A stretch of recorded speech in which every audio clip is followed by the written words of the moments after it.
podcast Cevada com Plutônio, produzido pelo Movimento de Cientistas Adventistas. Um podcast que fala sobre fé e ciência isoladamente ou tudo junto e misturado.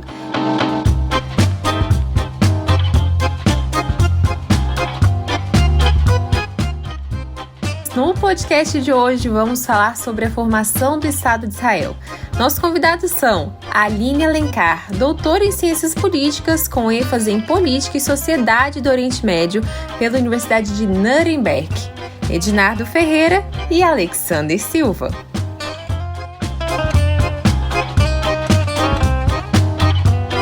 Olá, tudo bem com vocês? Bem-vindos a mais um episódio do podcast, você já sabe, né? Cevada com Plutônio. O podcast mais atômico, nuclear, radioativo e perigoso que você escuta. Não, brincadeira, não é perigoso não, é só perigoso se você não quer trilhar o caminho do conhecimento. Seja muito bem-vindo, a gente está hoje com um tema sensacional, um tema especial, fantástico, que divide opiniões, né? Para variar, a gente só traz temas aqui que valem a pena ser ouvidos. E esses temas, hoje, o tema de hoje não poderia ser diferente, nós vamos falar aqui sobre Israel dentro de uma perspectiva geopolítica, acadêmica, né? Uma análise mais séria do Estado de Israel, dos seus problemas, as suas guerras, as suas dificuldades, os porquês e os comos aí envolvendo essa nação que está quase todos os dias nos nossos jornais e mais recentemente, ainda de maneira mais notada, né? Depois de 7 de outubro de 2023 para cá. Então, Israel, mais uma vez aqui no nosso podcast, nós estamos aqui com a doutora Aline, né? A doutora Aline Alencar, ela é cientista, né? Ela é uma doutora em geopolítica e vai estar conversando conosco, aqui comigo, com o Ednardo, né? Ednardo também é um estudioso do tema, tem muito conteúdo e vai estar aqui compartilhando. Eu tenho certeza que esse é um podcast em que eu vou aprender bastante, né? Sem dúvida nenhuma vai ser um podcast aí pra gente guardar na lista de favoritos. A Aline, então, ela tem doutorado em Ciências Políticas, Política e Sociedade do Oriente Médio pela Universidade de Nuremberg. O Ednardo você já conhece, tá? De vez em quando aqui conosco no podcast. Tudo bem aí com vocês? Aline, primeiro as damas, né, Aline? Você quer dar um oi pro nosso ouvinte aí? Obrigada, um alô aí pro ouvinte do Cevada com Plutônio. É um prazer estar de novo aqui, fazendo essa contribuição, ajudando, né, para os nossos ouvintes que quiserem saber um pouco mais desse assunto, né, que tem tanta polêmica, né, e que eu possa talvez estar trazendo aí algumas ideias a mais e gerando reflexões. Show de bola, Aline. Com certeza vamos ter muitas reflexões e muitas boas ideias aí vindas de você. Bem, o povo de Israel é o povo da eternidade, mas cada geração de Israel é um novo povo. Muito boa, Ednardo. Ednardo nunca vem com uma frase assim que não põe a gente para pensar, né? Muito legal. Antes da gente partir para o nosso tema, eu quero convidar você, né? Nós estamos aqui já, terceiro episódio que nós estamos convidando você para participar do nosso Congresso de Cientistas Adventistas, que vai acontecer do dia 26 ao dia 28 do mês 7, do mês de julho, ok? Em Lavras, Minas Gerais, na FAD Minas, na Faculdade Adventista de Minas. Quero mandar um abraço aí para o professor Rodrigo Udo, também para o pastor Everton, né, diretor lá da FAD Minas. Muito obrigado aí pelo apoio que vocês estão dando para esse projeto. Aproveitando os abraços, quero mandar aqui para pessoas, para os nossos ouvintes que estão escutando o podcast, estão dando feedback, e tem gente que está ouvindo assiduamente, hein? Quero aqui destacar especialmente a Dorian Wagner, né? Dorian, obrigado aí pela sua audiência, pelo seu carinho, sempre muito bom saber que você está prestigiando o nosso podcast. Também para Verônica, né? Verônica diz que escuta todo o podcast, todo o episódio. Verônica, um abração para você também, tá? Nos sentimos muito honrados. E junto com a Dora e com a Verônica, a gente quer cumprimentar e mandar o nosso quebra-costela aí para todo mundo que vem acompanhando o nosso podcast. Você ajuda muito o podcast se inscrevendo, compartilhando, seguindo, comentando, comente. Se você está escutando a gente aí pelo YouTube, você pode deixar seu comentário aí, a gente tenta responder. Tá bom? Não seja tímido, não tem resposta certa, pergunta errada, tudo isso a gente vai crescendo juntos aí, tá certo? Então, fica conosco, fica ligado que esse episódio de hoje promete ser interessantíssimo aí, não desliga o seu ouvido aí do nosso podcast. Então é isso, gente. Aline, começando aqui a nossa bateria de reflexões, e eu acho que 1 hora aqui vai ser pouco para esse podcast, né? mas assim, eu queria que você explorasse um pouquinho essa origem, né, sionista do povo de Israel, esse movimento aí, de onde é que ele vem, como é que surge o Estado de Israel. Em poucas palavras, assim, né? Eu tenho certeza que você teria conteúdo aqui para escrever todo um curso em cima disso, mas o nosso desafio aqui é ser concisamente você falar quais são os principais pontos de maneira sintética que nos levam à criação do Estado de Israel, né? Que eu acho que talvez seja o ponto mais emblemático aí que ajuda a explicar esse debate que a gente está vivendo aí em cima dessa temática aí de Israel, de movimento sionista, e que acaba tendo seus impactos também na religião. Tudo certo, vou tentar aceitar esse desafio que você falou, que falar da criação do Estado de Israel de forma sucinta, né? O Estado de Israel ele começou em 1948 por uma decisão da Assembleia Geral da ONU, recém-criada depois da Segunda Guerra Mundial. Naquela época, desde a Liga das Nações, a precursora da ONU, as grandes potências, né, as antigas colonizadoras e metrópoles, elas administravam as suas possessões além-mar por meio de um sistema de mandato, que nada mais é do que um status intermediário entre uma posse direta e a independência política, né? No caso, eles estariam auxiliando aqueles territórios na sua administração e na sua política com vistas a uma futura independência, seria uma transição para a independência. No caso, a Palestina, aquele território que hoje fala que é Israel, que fala que é a Palestina, foi durante 1000 anos, não 1000 anos, foi durante séculos possessão do Império Otomano, um império enorme, um dos maiores impérios do mundo, e ali ele se estendia desde ali onde está o Irã, onde está ali o norte da Síria, até o Marrocos. E com o fim da Primeira Guerra Mundial, com a perda do Império Otomano nessa guerra, que junto com a Alemanha e junto com a Áustria, esse império fala que o gigante se esfacelou, né? Nós tivemos várias independências, né? A Península Balcânica toda, né? Vários países se tornaram independentes, mas essa região do Oriente Médio, por causa de um interesse das potências que já existia nessa época, no começo do século, a questão da indústria automotiva, da importância estratégica do petróleo, então era mais negócio, né, mais pragmático, mais geopoliticamente interessante para esses países, no caso, principalmente Inglaterra e França, fazer esse sistema de mandatos na Palestina a partir do final da Primeira Guerra Mundial.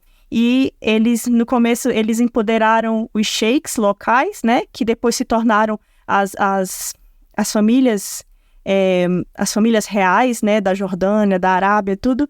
E essa questão da Palestina, esse foi um estado que ele já foi criado, o Estado de Israel, né, ele foi criado já com um problema, porque ele foi criado com uma resolução das Nações Unidas, depois que a Inglaterra deixou de exercer o papel lá, o seu mandato, e uma comissão das Nações Unidas, com a saída da Inglaterra, fez um estudo minucioso do local e fez uma partilha em que 55% do território ficava para o Estado de Israel com base numa população judia e o restante do território corresponderia 45% do território ficaria para a população nativa da região, que seriam os palestinos, né? Essa divisão parece à primeira vista injusta, você fala assim, 55% do território para 45% para o outro, por que não foi 50%? Porque território é uma questão muito complexa, né?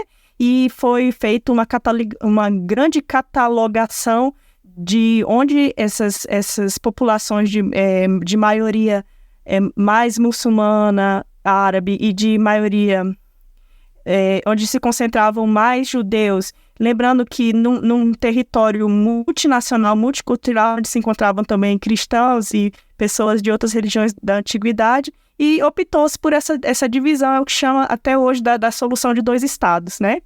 E apesar de ser 55% para Israel, mas a gente se a gente lembrar, o grande deserto do Negev ficava dentro de Israel. Então, não se afirma que necessariamente por ser uma área maior, era necessariamente totalmente enviesado a favor de Israel. Existem argumentações de que essa divisão foi enviesada a favor de Israel, mas não seria por uma questão do tamanho do território, né? Então, a criação do Estado de Israel como entidade política, respondendo a tua pergunta de uma forma sintética, como eu posso, foi uma decisão da ONU, foi uma decisão legítima do direito internacional. Agora, outros países no mundo foram estabelecidos dessa forma. Agora, era uma das coisas que eu ia perguntar, né? Se teve outros países que foram instituídos por decreto, assim, também. Sim, vários. Toda a onda de independências da África, da segunda metade do século XX, foi toda a questão dos mandatos. A partir da Primeira Guerra Mundial já começou, e com a Segunda Guerra Mundial, que deu origem à ONU, aí se inaugurou mesmo essa questão dos mandatos. Por quê? Porque é ilegítimo no direito internacional atual você tomar um território. Tipo assim, que nem a Rússia fez agora com a Ucrânia. Isso é ilegal, entendeu? Você tem que respeitar a autodeterminação dos povos, que é um princípio de direito internacional. Ou ali no caso de Essequibo também, né? Isso. Tanto é que você recorre a um revisionismo histórico para justificar uma pretensa reconquista de direitos, né? No caso, o sistema de mandatos, ele tem um manto de legalidade, né? E ele tem esse condão dele ser provisório. Ele seria, assim, uma evolução do direito internacional, justamente porque a anexação, ela não existe mais como forma, né, de administração de um território. Diferente da colonização do século XIX, né? Argélia, toda a ocupação que começou no século XIX com a divisão da África pelo Acordo de Berlim, né? É ocupação direta. É interessante isso que você falou, porque quando você estava conversando sobre essa questão ali de a divisão do território, né? Eu pensei bem nisso mesmo, olha, mas o território por quilômetro quadrado, vamos chamar assim, é um negócio complicado, porque tem toda uma questão geográfica, tem questão de fertilidade da terra, índice de pluvialidade, rios, fontes de água, né, recursos naturais. Então, você vê assim que é um negócio hiper complexo, né? E aí, eu só imagino o trabalho que deu para a gente fazer tudo, para a gente, né, para a ONU fazer tudo isso. O povo, a gente tem que entender, eu acho que o contexto também, Aline, né, e o Ednar talvez pode depois complementar, a gente tem que entender qual que era o contexto, né, o povo judeu. Era uma nação sem Estado, né? Era uma etnia, um sistema cultural que envolvia também um sistema religioso que não tinha território, né? Então, e tinha passado por uma situação tremenda, né? Que foi toda aquela situação lá da Segunda Guerra Mundial, e era uma coisa que não era conhecida do Ocidente, né? Dos aliados, até que lá pelos meados da guerra começou-se a, vamos chamar assim, estourar os cativeiros, né? Estourar os campos de concentração. Eles começaram a ver o que de fato estava acontecendo lá, né? O circo dos horrores com os campos de concentração, né? Que estavam fazendo todas aquelas atrocidades, né? Aquelas desumanidades com os judeus, né? Então, assim, talvez a própria ONU tinha isso em mente, né? Na tentativa de fazer um pouco de justiça e um pouco de reparação de danos, né? Para aquele povo que já vinha sofrendo tanto. Criou um Estado, só que esse Estado, me parece, né, que as nações circunvizinhas ali olharam desde o começo sempre com muitos maus olhos, né, tipo assim, é um enxerto, é uma coisa que foi colocada a forceps ali. E parece que isso não funciona muito bem com o ser humano e não funciona muito bem com os Estados também, né? O que vocês teriam a dizer sobre isso? Segunda Guerra Mundial, é muito importante entender o que esse capítulo significou para a vontade desse povo de ter um Estado, que nem você falou, uma terra sem povo para um povo sem terra, ou esse terra você poderia pensar território, né, que aí para você fazer um Estado. Sem dúvida, a questão do Holocausto, ela deu muita visibilidade à questão dos judeus, né, lembrando que o que seria um genocídio, para a nossa audiência entender. É quando você comete crimes em direção a um povo, por causa de uma identidade nacional, racial, étnica, cultural. É você exterminar você ter como objetivo seu, do Estado ou de um grupo, exterminar um determinado grupo. Não foi o primeiro genocídio da história. A gente teve o genocídio dos armênios, teve momentos em que o Japão implementou genocídio em partes da China, quando eles estavam em guerra. Então, isso é uma questão que, em contextos de guerra, infelizmente, é comum, né? Mas por que os judeus, eles tiveram tanta... por que foi tanta visibilidade? Porque foi no coração, né, da Europa, foi o pivô, eles foram o pivô da segunda maior guerra do mundo, né? Então, comparando com os armênios, tem uma questão lá da Armênia com a Turquia, né? Uma coisa mais isolada. Mas aí você tem o eixo, né? As nações centrais, que seria a Alemanha, a Áustria, que eles têm claramente um projeto ditatorial, um projeto antidemocrático. E eles começam a perseguir minorias. Eles não perseguiram só os judeus, eles perseguiram os ciganos, eles perseguiram os homossexuais, mas principalmente os judeus. Porque os judeus eram vistos como um Estado dentro de um Estado. Eles eram vistos como inimigos, eles eram vistos como indo contra a nação alemã, sendo que eles provavelmente se viam como alemães, mas isso irritava o Hitler, porque o Hitler baseava o seu projeto no nacionalismo, né? E ele começou a ver várias identidades como uma ameaça, e principalmente judeus. Aline, e tem uma questão aí, de repente você pode confirmar ou não. Eu ouvia um tempo atrás, eu não sei quanto disso é verdade ou não, mas diz a história que os judeus, assim como hoje nos Estados Unidos acontece, né, na atualidade, naquela época na Alemanha, eles eram pessoas, digamos assim, muito ligadas à questão do capital, né, eram muito ligados a... Eles eram detentores aí de empresas, né, de ações, de posses, de comércios, de indústrias e tal.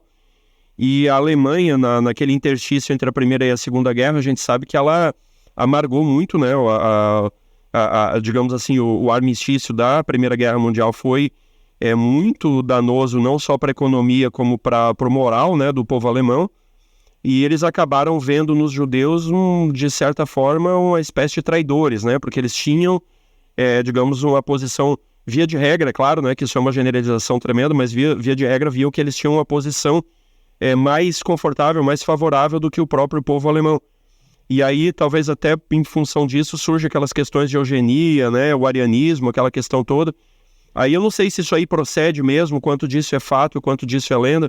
Se você puder explicar um pouquinho pra gente, é só pra gente entender mesmo qual que era o sentimento na década de 40, nos anos 30, né, do século XX, em relação ao povo judeu. Eu gostaria de fazer só um adendo, tá, Aline e Alex? A gente tem que lembrar que o antissemitismo na Europa é muito antigo. Por exemplo, Portugal e Espanha já tinham expulsado os judeus de seus países ali no século XV e século XVI já, tá? Então, o antissemitismo não foi uma coisa inventada na Alemanha. A gente pode falar que ele é secular, né? Seria tema para outro assunto, outro programa, mas esse antissemitismo já eu posso falar que é milenar, eu posso falar que tem séculos e séculos, né?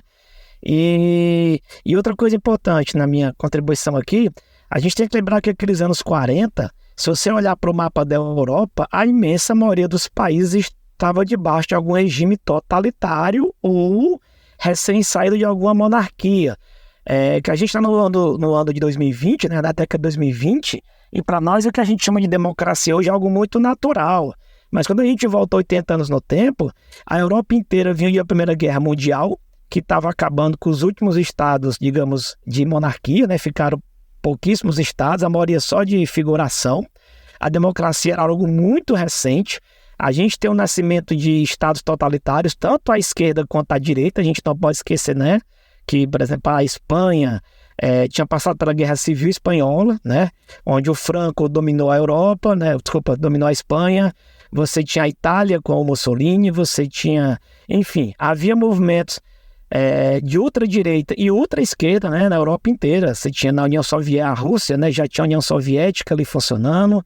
Então, quando a gente percebe, na verdade, você tem vários movimentos totalitários, de várias, à direita ou à esquerda. E uma coisa que eu percebi na história é o seguinte, Esses movimentos totalitários, eles precisam de conflitos, eles precisam estar em status de conflito, como a gente pode ler naquele livro de 1984, né, naquela ficção. Então, por exemplo, geralmente os movimentos totalitários, né, seja de direita, esquerda, anarquistas, não interessa como eles se pintam, eles são movimentos totalitários, tá? Eles primeiro precisam resolver o inimigo interno. Então, por exemplo, quando a gente pensa no nazismo, o que fez o nazismo crescer foi, acima de tudo, a luta contra a outra esquerda, contra os comunistas. E depois que você resolve os inimigos internos, digamos assim, você precisa continuar mantendo inimigos. Então você tem os judeus que estão ali à mão, que geram um preconceito secular. E quando você começa a resolver a causa judia, vamos trabalhar com os eslavos, vamos trabalhar com... Enfim, você precisa o tempo todo de um bode expiatório para os seus problemas, né? Então eu queria acrescentar isso. Excelente colocação. Você falou vários temas que têm a ver com entender o que aconteceu durante a Segunda Guerra Mundial para esse sofrer muito grande dessa etnia que estava sendo exterminada, né? Você mencionou que isso não é uma novidade do século XX, com certeza. Inclusive tem um nome em hebraico que eles usam para denominar a a violência perpetrada contra judeus por motivos raciais, que seriam os pogroms, né? Seriam momentos que essas minorias judias em determinados países estavam sofrendo perseguição. Isso foi muito forte na Europa. Inclusive, a primeira onda de imigração para a Terra Santa, antes de se falar... antes do estabelecimento do Estado de Israel pela ONU, foi justamente porque eles estavam sendo acusados de terem tramado a morte do czar russo. Então, é o que o Edinaldo muito certamente falou. Muitas vezes, os regimes autoritários, eles buscam bodes expiatórios para culpar, e por meio de uma máquina de propaganda, né, para culpar um ator, assim... X, que já tem uma oposição da população a princípio, para poder legitimizar a sua causa e também desviar a atenção dos seus próprios, né, de defeitos e mau funcionamento. E no caso, com certeza o que o Alex falou é bem documentado que os judeus eles têm relativa prosperidade financeira e que isso querendo ou não, determina um momento de eu versus eles, por parte da população principalmente, assim. Você falou muito bem que o entre guerras foi muito penoso para a Alemanha por causa das consequências do Tratado de Versalhes, que foi para concluir a Primeira Guerra Mundial, e esse tratado colocava as penalidades muito rígidas na Alemanha. Eles viveram hiperinflação, eles viveram pobreza, eles viveram fome, e tudo isso é um antídoto que historicamente serve muito bem para a ascensão de ditadores. É interessante, assim, porque você veja, né? Esse pessoal, eles... Tem algumas coisas que estão rolando há tanto tempo na história e parece que as pessoas não aprendem, né? O Sun Tzu, que escreveu A Arte da Guerra, né? Há 3.000 anos atrás, aí, pelo menos, ele disse assim que você nunca acossa um exército inimigo sem deixar para ele pelo menos uma rota de fuga, né? Porque ele diz ali, é a mesma coisa que um animal acuado. Você vai lutar contra aquele animal e ele diz assim, já que eu vou morrer mesmo, então pelo menos eu vou levar mais uns comigo, né? E foi o que os aliados acabaram fazendo com a Alemanha na Primeira Guerra, e tem alguns historiadores que defendem que na realidade não houve uma Segunda Guerra Mundial, que a Segunda Guerra Mundial na realidade foi a parte 2 da Primeira Guerra Mundial, né? Que foi uma guerra que ela retomou e somente se ampliou. E essa questão daria para a gente fazer uma conversa só sobre isso, né? Sobre a questão da ditadura, tanto as ditaduras de esquerda quanto de direita. Aquilo que o Edinaldo falou, que eu nunca mais esqueci, depois fui estudar a respeito disso, alguns anos atrás, a teoria da ferradura, né? Como as pessoas acabam confundindo essas ditaduras e chamando de uma pelo nome da outra, porque elas acabam se aproximando muito de seus métodos, né? Mas o fato é que os ditadores, de fato, precisavam de uma justificativa para o poder, né? Porque um ditador, ele dificilmente tem um bom projeto de governo, ele dificilmente consegue convencer as pessoas pela razão, pela lógica. Então, o que ele faz? Ele tenta convencer pelo medo, né? Cria inimigos reais ou imaginários para que as pessoas, então, fiquem com medo e vejam esse ditador como a única solução para essa grande ameaça que se afigura. E nesse caso ali, a ameaça, ou parte dela, né, seria o povo judeu, né? Eu queria fazer uma pergunta aqui, conquistando a conversa. Tanto essa necessidade do povo judeu de ter um Estado para eles, né? E eu queria perguntar para a Aline o que é que ela pode falar para a gente sobre o movimento sionista, né? O movimento de formação, criação de um Estado moderno, ali no século XIX, 1850, 60, não lembro agora qual foi o ano, porque realmente para a gente poder falar desse Estado moderno de Israel, a gente tem que voltar uns 100 anos antes, né, da fundação em 48 e discutir aquele Estado, porque essas necessidades todas que a gente falou, de ter um povo, de perseguição, de não ter um espaço, de precisar de liberdade, de estar sempre à margem de várias sociedades, pogroms e tudo mais, como a gente comentou, é secular. Então, como a gente... para quem está olhando assim, de orelhada, né, dá a impressão que a ONU simplesmente chegou, deu uma canetada e criou o Estado de Israel em 48, simples assim, né?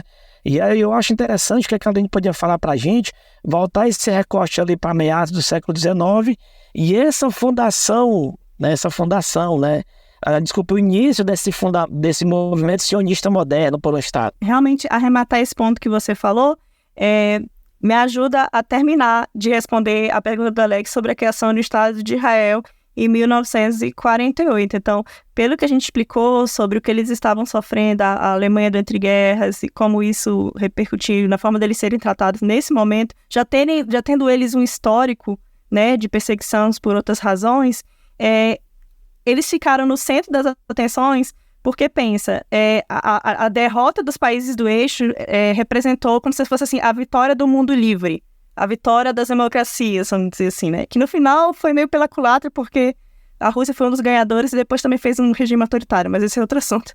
Mas a causa de um Estado judeu ganhou muito simbolismo no meio disso, né? A ONU estava recém-criada, uma proposta de paz mundial, a organização que ia trazer a paz, ia trazer o fim a todas as guerras. E quem eram os grandes ganhadores? Estados Unidos, França, né? E Inglaterra, né? E também eles que estavam dominando a ONU, né? Eles estão por trás da criação desse projeto liberal. Mas você tem que lembrar agora que nisso tudo a causa dos judeus ela estava organizada. Não foi a Inglaterra e os Estados Unidos que olharam assim, vamos fazer o bem pelos judeus porque eles estão sendo perseguidos. Não, existia um movimento chamado o movimento sionista que começou ali por volta de 1880 e ele cresceu muito e ele ganhou espaço dentro do Estado, dentro dos governos. Para quem não sabe, esse nome zionismo hoje em dia está muito contaminado, né? Se você é zionista, você é a favor da violência de Israel e da opressão do povo palestino. Na verdade, zionismo, vem de Zion, né, Sião, ele é uma questão muito técnica. Surgiu na segunda metade do século XIX, como eu falei, e foi nesse contexto de muitas perseguições dos judeus em vários países, e foi a ideia de um jornalista austro-húngaro. A ideia seguiu dele, mas assim, ele não foi o único, né? Ele é considerado o pai do sionismo moderno, né? Ele era jornalista, escritor, advogado, chamado Theodor Herzl, e ele veio com essa ideia pela primeira vez de que o problema dos judeus, eles eram tão perseguidos não por uma questão religiosa. O problema deles era um problema nacional. O problema deles era um problema territorial. Eles tinham que ter um território. Por isso esse famoso frase que sintetiza, né? Uma terra sem povo para um povo sem terra. A ideia de que eles deveriam se organizar politicamente. Lembrando que isso aqui não tem nada a ver com religião. Querendo dizer assim, que eles deixaram de ser eles eram uma nação exilada. Eles estavam peregrinando por outros países. Eles nunca se integraram totalmente, segundo essa ideologia, né? Então, a resposta para eles seria um lar nacional, um território. Inclusive, é muito engraçado isso, algumas pessoas talvez não saibam, houve uma discussão de onde seria esse território, entendeu? não foi óbvio que seria na Terra Santa. Pensou que poderia ser na Argentina, em Uganda, em Madagascar, até no extremo da Rússia, pensou-se. Mas no final... Se fosse uns 30 anos mais tarde, quem sabe na Lua, né? Pois é, né? O importante era resolver o problema dos judeus, mas no final encampou-se a ideia de voltar para a Terra Santa, né?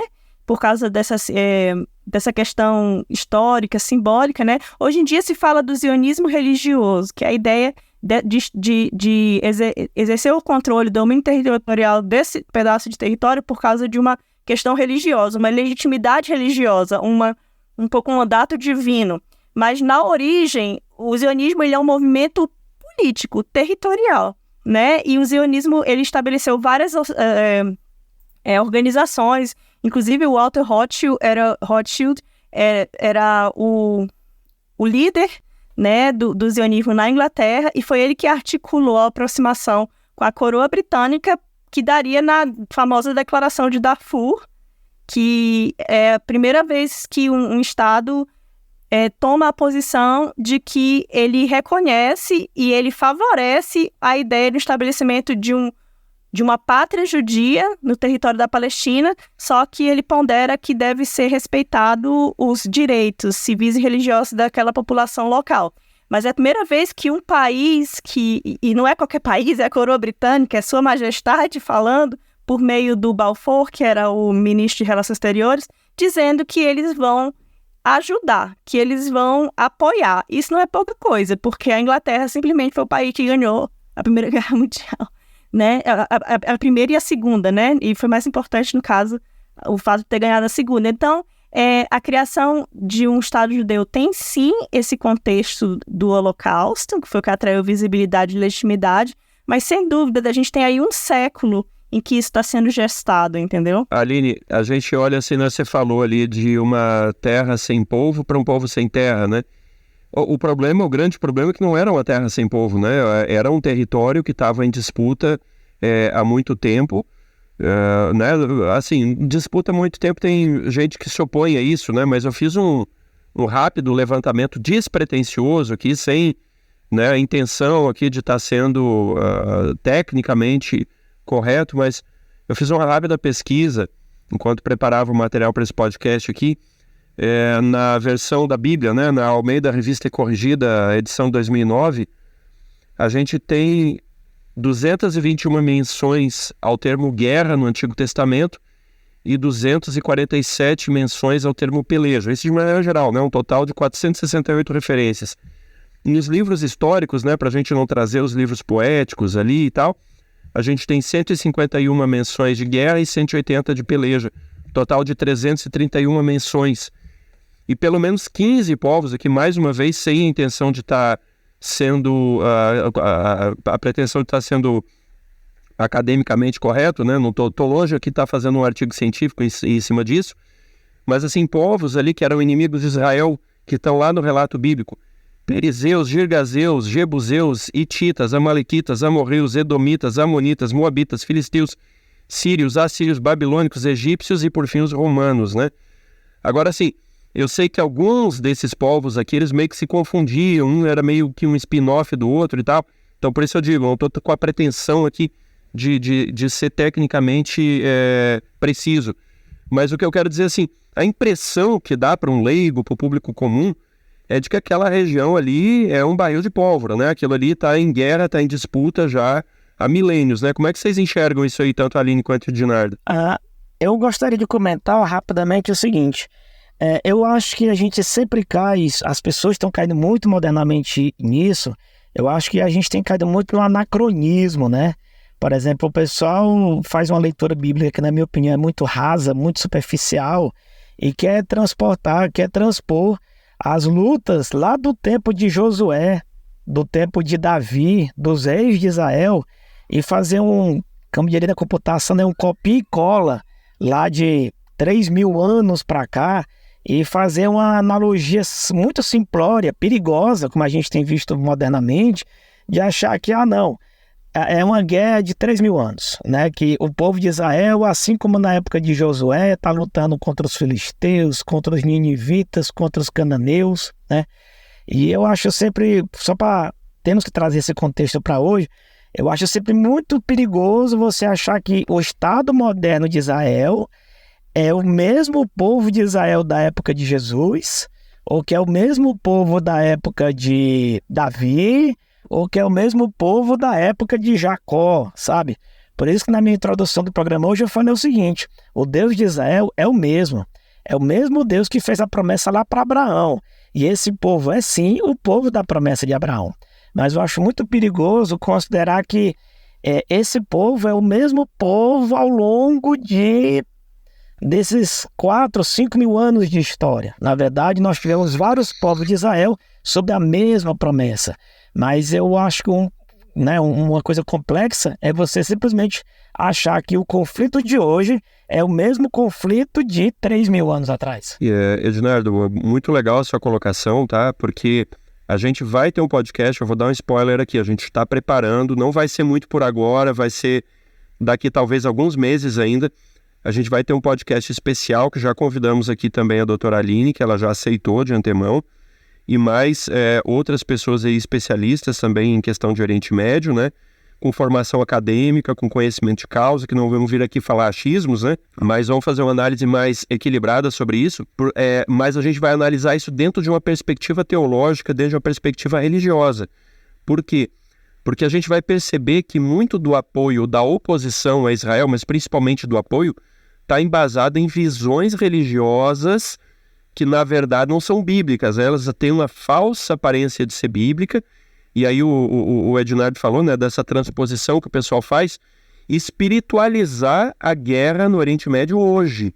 Né? Você olhar aquele contexto lá, ver Israel entrando na Palestina, a Palestina lá com o Hamas fazendo terrorismo em Israel, etc. e tal, e eu querer espiritualizar isso e querer que isso seja, de alguma forma, um cumprimento escatológico, que seja aí algum símbolo, né, de uma batalha e tal. E a gente vai falar, tá? Eu já estou dando um spoiler aqui, mas nós vamos falar de dominionismo, vamos falar de dispensacionalismo também, e o que a Bíblia realmente afirma e por que a gente não pode seguir por essa onda aí. A palavra-chave aí é anacronismo, né? Para os leitores que não sabem, o crono, né, é tempo. Anacronismo é a falta de tempo. Uma questão, o que é anacrônico é aquilo que não leva em consideração ao tempo. Então, se você olha para essa questão de uma forma anacrônica, vai ser igual o Ednardo falou, você vai estar confundindo as coisas, vai chamar as coisas pelo nome errado. Não tem um erro, uma falácia maior do que achar que essa guerra hoje de Israel tentando implantar um Estado nacional. Eu não estou dizendo que eles não têm direito a um Estado.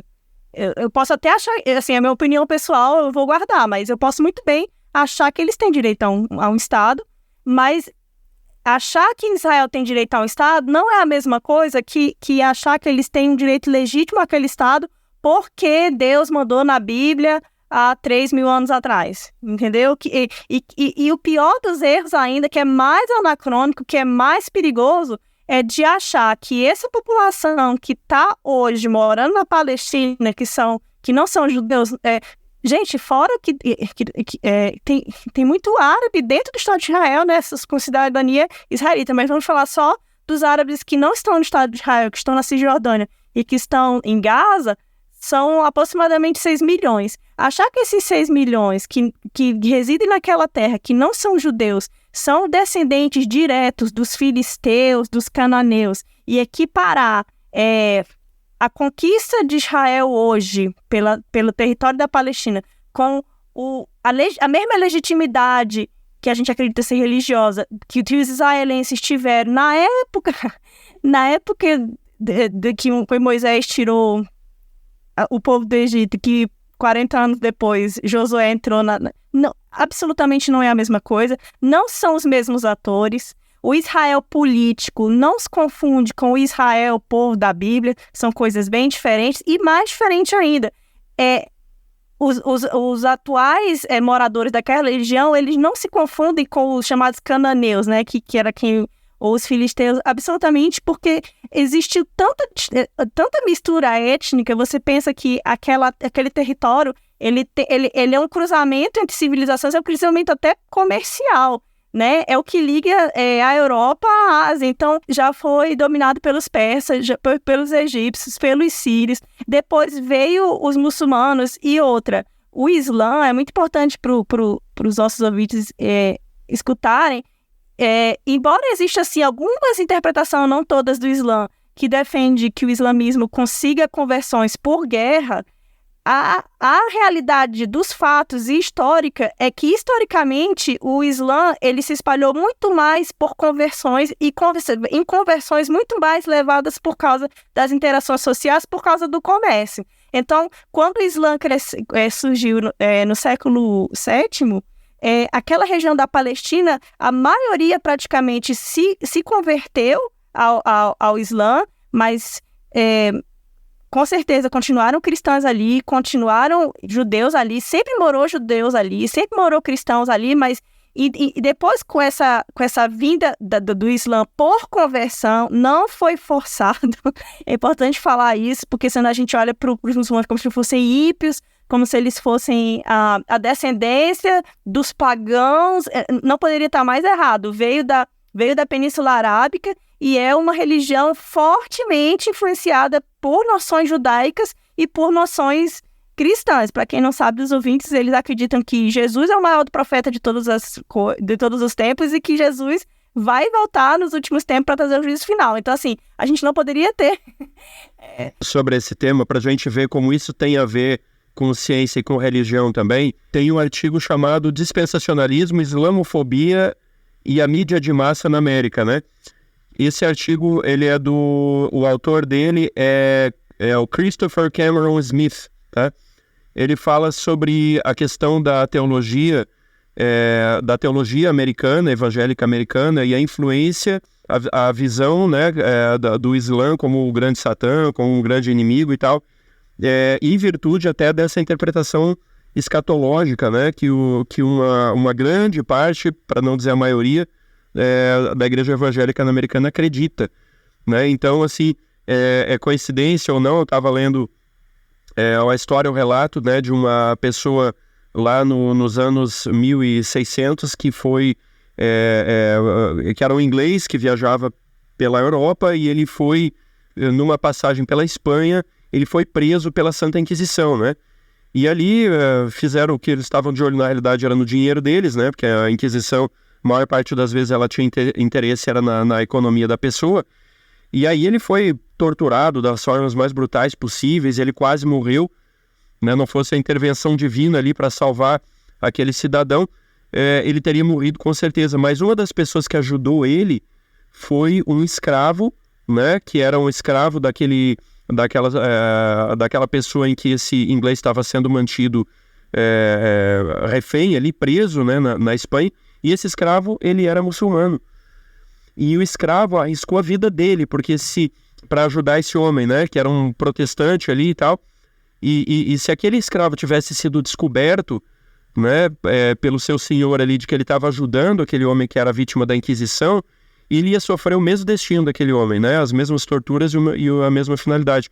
Então, assim, eu acho que é importante a gente, isso que vocês estão falando, eu estou corroborando aqui, porque a gente tem que tirar essa ideia que a gente tem de cercadinhos humanos, né, para aquilo que é o povo de Deus, aquilo que é uma pessoa de Deus, aquela pessoa que não é, né? Então, assim, tem muitas coisas, a gente poderia ficar só um podcast todo falando sobre esse tema, né? Mas Deus tem povo em todos os lugares, eu não tenho dúvida nenhuma de que existem muçulmanos aí que são exemplo, né, inclusive para muitos cristãos aí, diante da fidelidade e da seriedade com que eles conduzem a religião deles, né? Eu gostaria de comentar uma frase do filme, eu acho que é A Cruzada, lá do Ridley Scott. Se eu não me engano é lá que o personagem Saladino, né, ele falaria o seguinte: o que é Jerusalém? Jerusalém é nada.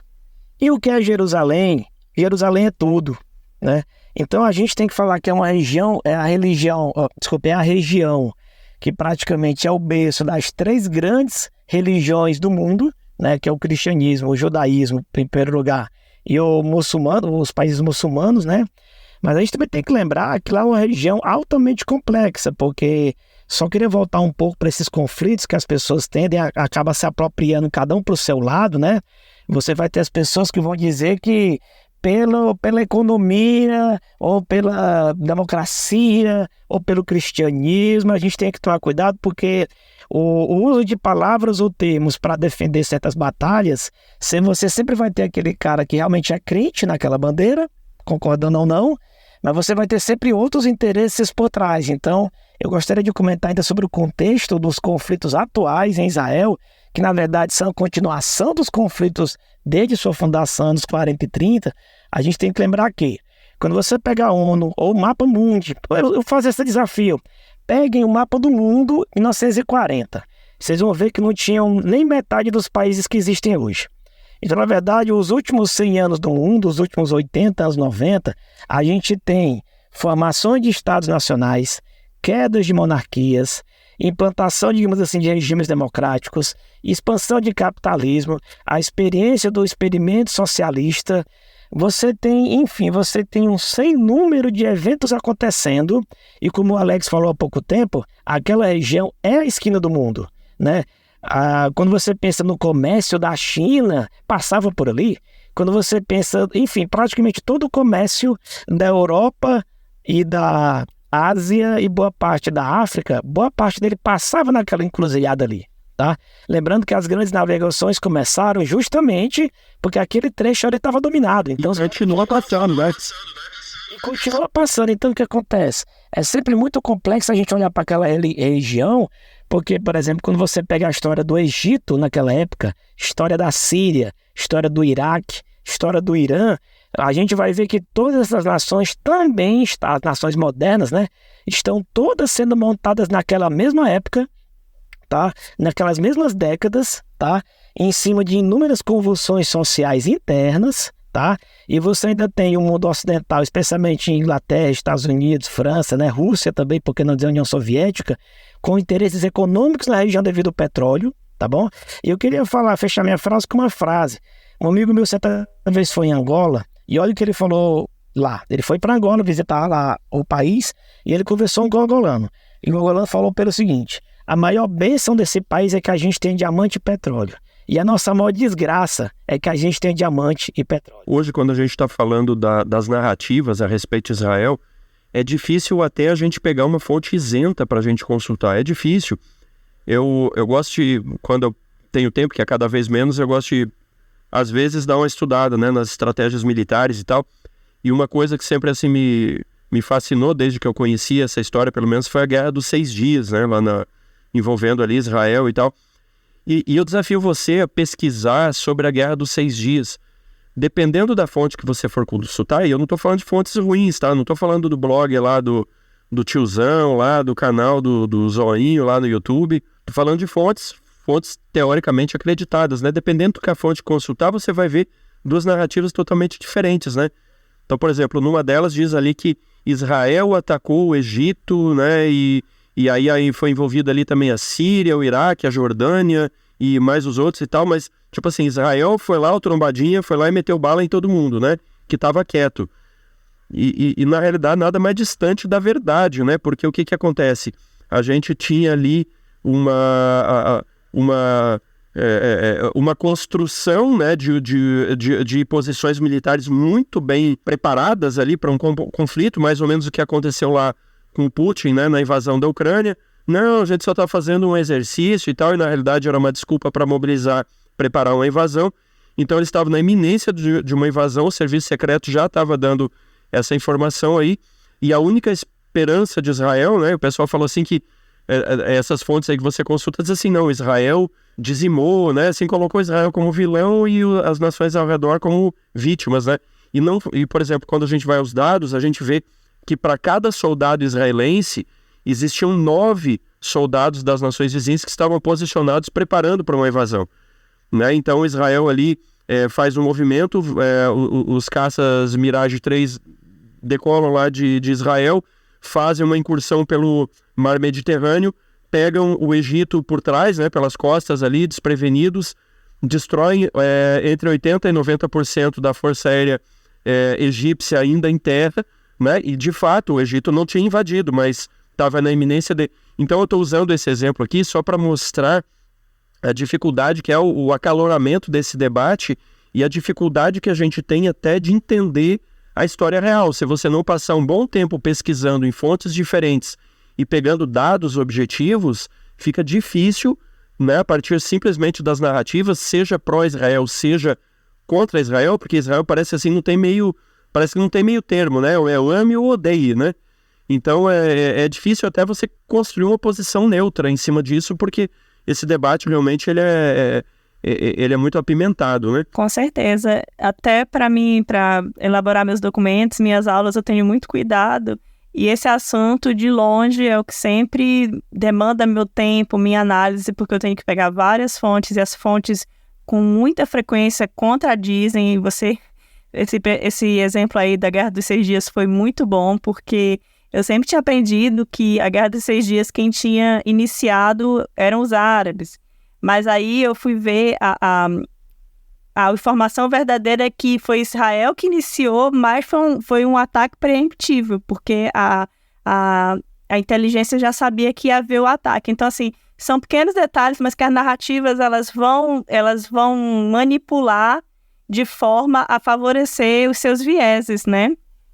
E como eu estava falando da origem étnica dos povos daquela região, eu espero que, unindo o que eu falei ao que o Ednardo falou, fique claro para o nosso ouvinte que confundir o povo palestino, os movimentos, as pessoas, a população original daquela terra, simplesmente com os moradores antes da presença de Israel, é uma aberração histórica, né? E uma coisa que é importante lembrar é que pouco se lembra é que durante 2 séculos aquela região chamada Terra Santa foi palco de uma sangrenta guerra entre muçulmanos e cristãos, né? Que os cristãos também estavam tentando retomar a Terra Santa. Então a gente não pode... E os cristãos, inclusive, ganharam e ficaram lá um tempo exercendo domínio. Então, se for uma questão de qual que é a origem daquele povo, de onde remonta, você aí tem que cristãos europeus já ocuparam, você tem que árabes ocuparam, persas e diversas linhagens étnicas. Não dá para... A complexidade do mundo é outra, e o Ednardo falou muito acertadamente que hoje em dia tem a questão das ideologias, né? Capitalismo, hoje em dia não, assim, no século passado, né, do século XX, das campanhas por causa do petróleo, a presença de nações europeias, e tem a questão de rotas comerciais. Não dá para dizer que aquelas pessoas é uma massa humana amorfa, é extremamente dinâmica, e ser muçulmano, até onde eu sei, não torna ninguém pagão no sentido mais puro da palavra, porque eles são um dos ramos das religiões monoteístas. Eles têm muito em comum conosco teologicamente, assim como os judeus também têm muito em comum conosco, e a gente ganha muito dialogando com os judeus, a gente ganha muito dialogando com os muçulmanos em matéria de diálogo interreligioso. Isso é muito mais próximo da realidade dos fatos do que simplesmente taxar que porque você é palestino muçulmano, automaticamente você é da descendência de Cã e não da descendência de Sem, entendeu? Que os semitas, né? Muito pelo contrário, os árabes são semitas também, para quem não sabe. Eles também são de Sem, são semitas. Inclusive, a língua árabe e a língua hebraica, ela é muito semelhante. Eu estou aprendendo árabe e muitas vezes tem muita palavra que eu escuto do hebreu que é extremamente semelhante. É o mesmo tronco. É o mesmo tronco linguístico, e seu mesmo tronco linguístico fala muito sobre a origem comum desses 2 povos, que são as línguas semitas. Então, a gente tem que ter muito cuidado quando a gente ouve ou pastor ou professor de história falando assim uma versão muito simples das coisas. As coisas não são simples, e muito menos quando se envolve política e religião, e muito mais ainda daquela região. Palavras finais aqui, doutora Aline e Ednardo, o que a gente pode esperar na sua visão do desenrolar dessa situação lá no Oriente Médio, né, de Israel, essa situação toda? A gente consegue, olhando para o passado, ter um vislumbre do que pode estar vindo aí no futuro? Olha, eu confesso que se eu tivesse essa resposta, eu não estava falando aqui. Eu ia ganhar muito dinheiro com ela, tá? Mas dentro da minha visão aqui do que eu posso, da análise que a gente faz, que a gente acompanha aquela região, é claro que a gente vai sempre ir pela paz, tá? E infelizmente não vejo os atores mundiais. Por que eu falo atores mundiais?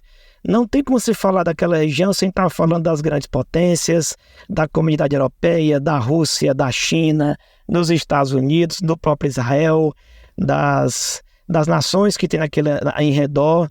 São inúmeras pautas e, infelizmente, o que eu vejo muito é muita apropriação de termos como democracia, já falei aqui, cristianismo, muçulmano, arabismo.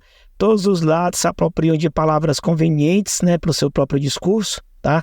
Infelizmente, não sou otimista no sentido de ver os países, né, os grupos de interesse, né, porque lembrando que um país não existe.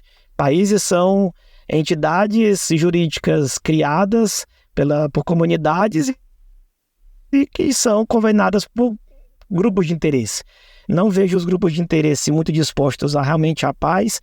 Infelizmente, os eventos recentes têm mostrado que, seja israelense, seja palestino, seja jordaniano, sírio, sabe, iraquiano, egípcio, infelizmente, as pessoas reais, as famílias, aqueles homens, mulheres, crianças que querem a paz, eu tenho absoluta convicção que a imensa maioria dessas pessoas que querem a paz e viver bem, ainda continuarão sendo durante um tempo joguete, né, na mão de atores que têm interesses diversos, né, já tem provado que eles têm pouca preocupação por vidas, né, e o que a gente pode realmente é orar a Deus e pedir misericórdia e sua mão, né, e a sua mão tem atuado na região, e eu não tenho dúvida nenhuma que ali há dezenas de milhões de pessoas ávidas por conhecer a Deus, e nós como cristãos temos a obrigação de, mais do que por palavras, mas por gestos, mostrar esse Deus de amor e justiça lá, né? Aline. Então, falando do futuro, pra gente falar do futuro, a gente tem que falar um pouco do que aconteceu em outubro. Essa questão, ela se arrasta desde 1948, o Estado de Israel foi criado, mas o Estado palestino não foi criado.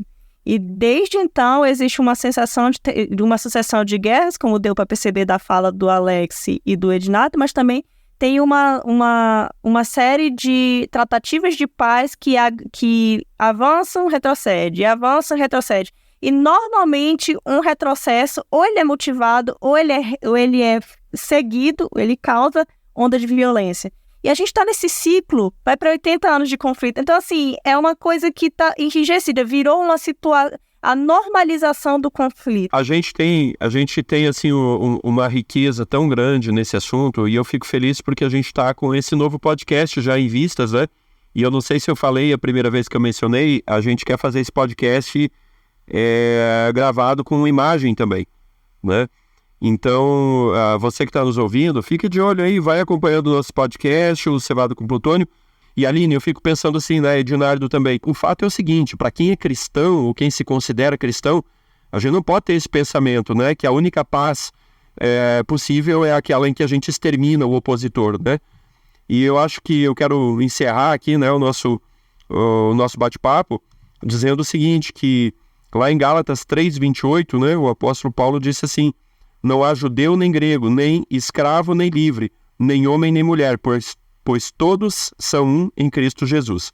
Por mais utópico que isso possa parecer para uma mente secularizada, para quem não tem esse valor cristão, isso aqui deveria ser aquilo que a gente está efetivamente buscando.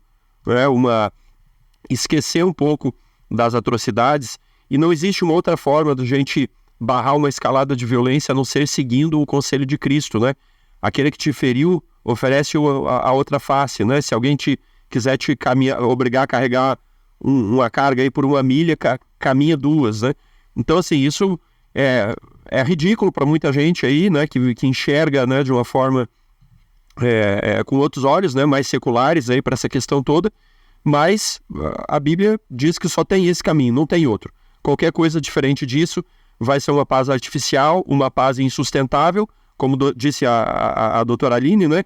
Qualquer momento isso aí, então, por isso que Jesus disse, né? A minha paz vos dou, né? Deixo-vos a paz, a minha paz vos dou, não vou lá dou como o mundo a dá. porque a paz do mundo é essa, né? É uma paz aí que todo mundo está armado, um apontando a arma para o outro, e aí ninguém tem coragem de puxar o gatilho porque sabe que vai tomar chumbo também. Então essa é a paz do mundo, é uma paz que você não dorme, é uma paz que caminha em cima da ansiedade, em cima da tensão, e quando a única solução possível para o ser humano está acima dele e além dele, né? Então, Aline, muito obrigado, Ednardo, muito obrigado aí pela presença de vocês. Então, obrigado para você que nos escutou, que está aí no seu carro dirigindo, que está aí lavando a sua louça, escutando o nosso podcast, que está trabalhando, que está simplesmente aí curtindo também. Compartilha esse podcast, faz ele chegar aí para as pessoas que precisam. E muito obrigado, continua conosco aí no nosso podcast Cevada com Plutônio. Quinta-feira tem mais às 17 horas, se Deus quiser. Um grande abraço e até lá. Se você gostou deste episódio, assine gratuitamente nosso podcast no Spotify, Amazon, Apple e se inscreva no nosso canal no YouTube. É só procurar por podcast Cevada com Plutônio nos streams de áudio ou Cientistas Adventistas no YouTube, Instagram, Facebook e X.